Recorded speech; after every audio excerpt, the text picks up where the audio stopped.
அரசியலில் நிதானம் தேவை, சகிப்புத்தன்மை தேவை, பொறுமை தேவை. நமக்கு ஆதரவான சக்திகள் யார் என்று அடையாளம் காண்பதில் ஒரு தெளிவு தேவை. கொள்கை அடிப்படையில் நம்முடைய பகைவர்கள் யார் என்பதை முடிவு செய்வதில் ஒரு துணிவு தேவை. அதனால்தான் வெளிப்படையா முடிவெடுத்து சொல்றோம், பிஜேபி பாமக இந்த இரண்டு கட்சிகளில் இருக்கிற அணியில் நாங்கள் ஒருபோதும் அதிமுகவோடு சேர்வீர்களா? சேரலாம், பிரச்சனை இல்லை. ஆனால் அதிமுகவோடு பிஜேபி இருப்பதனால் சேர முடியாது. நீங்க இப்படி கதவெல்லாம் சாத்திட்டீங்கன்னா உங்களுக்கு என்ன ஆஃபர் வரும், என்ன உங்களுக்கு பயன் கிடைக்கும்?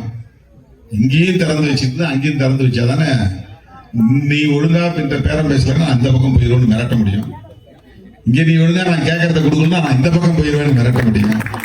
அப்படி மிரட்டி தானே அரசியல் பண்ணணும். அப்படி ஒரு அரசியல் எங்களுக்கு தேவையில்லை. நாங்கள் அதுக்காக கட்சி வச்சிருக்கிறோம். அம்பேத்கருடைய அரசியலை மக்களிடம் கொண்டு போய் சேர்க்க வேண்டும்.